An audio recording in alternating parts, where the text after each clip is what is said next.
Voltamos com Toda Mulher hoje falando a respeito do Mova Brasil, um projeto de alfabetização para jovens e adultos que querem voltar para as salas de aula. Professora Rosane, onde é o maior índice de analfabetismo no Rio de Janeiro e por quê? E eu não saberia te responder essa pergunta com precisão. Infelizmente, nesses encontros que nós temos, nas nossas formações, percebemos que o Rio de Janeiro inteiro, em todos os locais, existe um grande número de analfabetos. E nesse projeto, no Mova Brasil, 7.000 pessoas já foram beneficiadas com o aprendizado. Muitos já fizeram até faculdade. E aí, quando a gente retoma o projeto, em algumas etapas, eles são chamados, convidados a dar o testemunho, de ter dado continuidade. Alguns viram empresários. Se for atrás do fio da meada, da onde estão os alunos do Mova, é uma surpresa muito grande, porque eles realmente resgatam a cidadania, a autoestima e tomam para si mesmo essa bandeira do educação sim, e vamos dar continuidade. É claro, existe a família e toda essa questão que nós já falamos, a escola próxima, mas eles tomam para si com muita vontade essa bandeira, e aí eles vão adiante. Na pesquisa que eu fiz no site, realmente, tem vários relatos, vários depoimentos de alunos, de ex-alunos falando a respeito. Eles voltam. A dona Marilene, por exemplo, a senhora continua estudando? Continuo. Quando a senhora terminar de estudar, a senhora vai voltar para dar notícias lá para o Mova? Claro, eu vou com o maior prazer, para poder ajudar outras pessoas. Porque assim como me ajudaram, eu também tenho que passar para as outras pessoas, que é necessário, é bom a gente se sentir feliz, né? Se sentir que aprendeu, que cresceu, né? Que você teve oportunidade de desenvolver alguma coisa na vida. E ajudar as pessoas também a ter oportunidade. Olha, se eu pude, se eu consegui, por que você não consegue? É só querer. A senhora não estudou quando criança, por quê? Porque eu vim do norte muito cedo. Eu vim para cá sozinha, sem pai, sem mãe. Vim para casa de uma tia. Na casa dessa minha tia eu tinha que trabalhar para poder sobreviver, porque ela não me dava nada. Eu era quem tinha que trabalhar. Eu ficava uma semana inteira no trabalho e no domingo de tarde é que eu ia para casa. Quer dizer, eu não estudava. Aí eu pleiteei com a moça que eu trabalhava que eu queria estudar. E ela me deixava estudar. Mas aí logo também eu saí, o marido dela morreu, aí eu saí, fui para outro. Já era uma senhora de bastante idade, aí eu não podia deixar ela sozinha, parei de estudar. E a senhora sentia vontade de estudar? Eu sempre gostei, sempre tive vontade de estudar. Então hoje é uma realização. Agora é. Eu falo, eu posso acabar com 70 anos, mas eu vou aprender. Eu falo, meu Deus, eu quero viver 100 anos.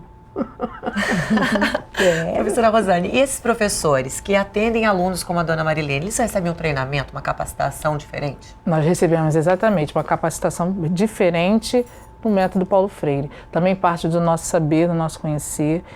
Não é exigido que a gente seja professor ou que a gente seja formado em alguma área, mas é exigido que a gente tenha boa vontade, que a gente tenha dedicação e que a gente tenha interesse em passar essa sensibilidade, né, de ouvir o que o educando tem e a partir do que ele traz a gente dá continuidade e mostrar para ele a realidade do mundo através de algumas letras, algumas palavras conhecidas já dele. Então assim, para mim foi surpreendente. O nome do projeto é Mova, porque realmente movimenta tudo. Você desconstrói tudo aquilo que você imagina que é educação. Você descobre que educação é muito mais simples, mas é muito mais profunda também. Muito mais profunda. A gente falou muito aqui de Nilópolis, da Baixada Fluminense, mas em outras regiões do Rio, o Mova também funciona? Funciona muito bem. Principalmente esse ano pôde entrar nas regiões que foram, que acabaram recebendo as UPPs. E na Cidade de Deus, né, tem um núcleo muito bom, vivo, atuante na Cidade de Deus, um núcleo, mas com bastante salas. Nós temos também no Alemão, uma realidade bem legal, né? E aí entrou com outros projetos, também voltados para as mulheres, que tem uma rádio, tem a economia solidária atuante, e aí tem alguns outros projetos que também estão entrando, porque aí vai vendo a realidade do mundo, a necessidade do local, e os educandos começam a participar e trazer, e a monitora vai trabalhando essa realidade. Também no SEASA, tem uma turma no SEASA Irajá, né, para trabalhar aquela realidade ali do SEASA, daqueles rapazes que são os carregadores, né, tem até outro nome, mas eu não me recordo.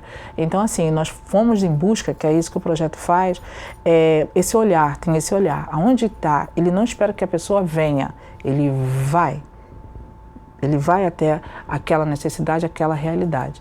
Eu vi no site também que tem pesquisa a campo, o projeto também se preocupa com a sustentabilidade, né? Isso. Nós saímos, que é a leitura de mundo, e aí a gente vai fazer exatamente isso.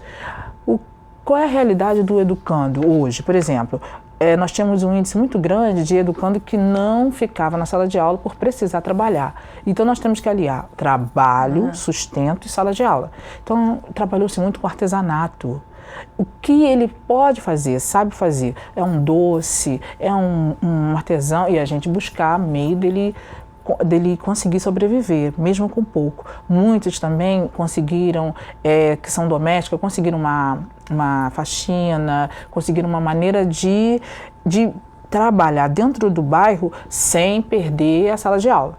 E esse tudo tem que sair da sala de aula, um vai falando para o outro. Algumas, né, como foi Rosângela, nós fomos falando, daqui a pouco tinha pessoas precisando de auxiliar de costureira e já estavam indo na sala de aula para dar, e precisando de pessoa para ficar com idoso, né? E aí Rosângela também. Então, assim, nós ampliamos tanto para ela as amizades, como as pessoas para olhar para ela, para saber que ela está ali, está disponível, que ela pode. Então, tem essa troca, porque tem que sustentar. E o educando, ele precisa terminar e voltar a estudar, para se capacitar e ir adiante.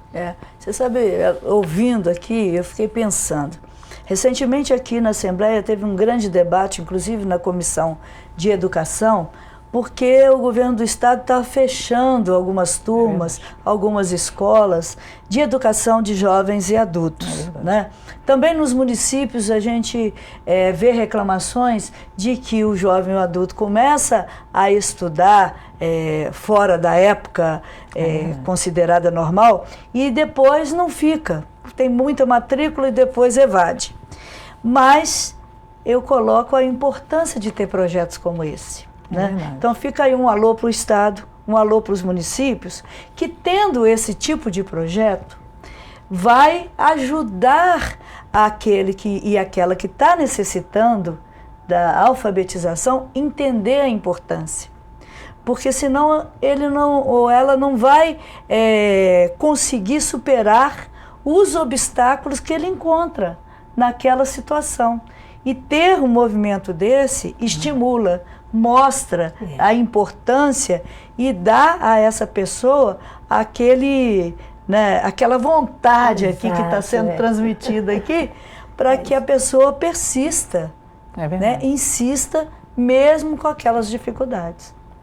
Rosane, qual é o perfil do aluno que procura o MOVA? São pessoas da terceira idade? São pessoas de meia idade? São mulheres? São homens? Qual é o perfil? Eu vou até contar uma situação que aconteceu na minha sala de aula, para vocês terem noção de como é difícil identificar, né, essas pessoas que têm um índice baixo de alfabetização. E no início, o projeto ele é visitado pelos gestores do projeto, e a gente nunca sabe quem eles são. Mas a sala de aula fica aberta, eles têm um endereço, então eles ficam à vontade de ir. E eles nunca avisam a visita. Então, nós estávamos na sala de aula e entrou um casal. E eles estavam muito bem apessoados e assim, sabe, uma boa postura. E eu pensei que fosse uma dessas pessoas que estivesse indo fazer a visita. E, boa noite, fica à vontade. E continuei com a minha aula, e aí a moça tentou passar por trás do rapaz e fez assim, ó. Aí eu não entendi muito bem, mas achei que ela estivesse me dando a dica. Olha, ele veio te ver. E aí continuamos na sala de aula e ficamos. E no final, mais ou menos, aí ela Pois é, aí ela começou a introduzir, porque, né, tem que estudar, porque é importante. No final eu fui saber que ela, a Branca, era esposa de Ayrton. Ayrton era um taxista de muitos anos, já com seu carro próprio, mas que estava com a necessidade de voltar para a sala de aula. Então, assim, o perfil, não há um perfil específico, entendeu? São todos, não faz nenhuma diferença, assim, sendo adultos, jovens, idosos, mas meia idade, como era Ayrton, 40 e poucos anos, precisava resgatar esse retorno à alfabetização. E depois foi hilário, né? Nós rimos, eu ri. E como fazer para o Ayrton com vergonha de frequentar a sala de aula? Como fazer para o Ayrton frequentar a sala de aula? Então, todo o mecanismo, porque até ele se sentia tão envergonhado, né? Não, mas uma pessoa tão simples, tão bacana, mas ele, uma vergonha que o impedia. E a história de vida dele, porque a gente faz leitura de história de vida, e a história de vida dele dizia tudo. E aí eu trouxe outra pessoa de fora, que também nos assiste, pastor Melquias, para conversar, fazer a parte psicológica. E aí ele deslanchou e foi. Porque o trabalho dele chegou num nível que não podia mais, todos se preparando para 2014, e ele jamais poderia permanecer com naquela... porque essa coisa, muitas vezes as pessoas escondem essa dificuldade por vergonha da exclusão, né? E medo da exclusão.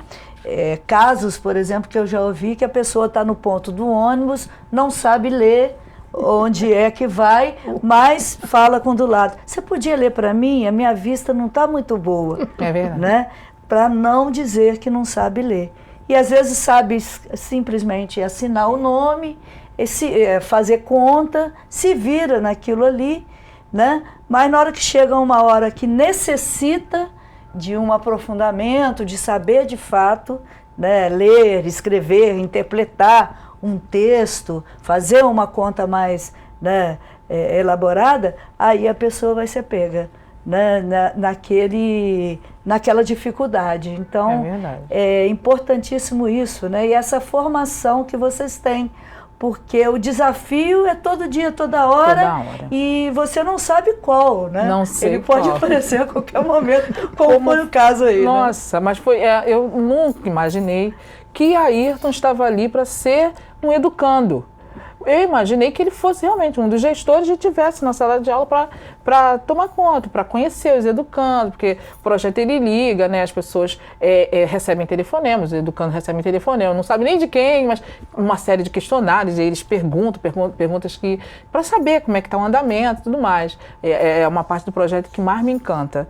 Você está na sala de aula, mas você está sendo monitorada e eles também estão tendo esse controle, entendeu? Eu acho isso assim fantástico. E aí quando a gente chega nas reuniões, nos encontrões, e aí eles falam, a gente passa a realidade, eles também passam a realidade que está vindo, a demanda que eles estão encontrando. Então é muito, muito interessante, porque não é largada, é uma coisa muito bem amarrada, procurando sempre o melhor, tanto para o educando, que é a nossa prioridade, mas que o monitor possa estar sempre também sendo favorecido para que possa estar dando o seu melhor e o seu total, né? Eu quero agradecer a participação de vocês, desejar boa sorte para o MOVA e bons estudos para a dona Marilene. E se você aí de casa também gostou deste programa e quiser revê-lo, é só acessar o site www.tvalerj.tv. TV Alerj, o canal do povo fluminense. Obrigada por nos receber aí na sua casa e até o nosso próximo encontro.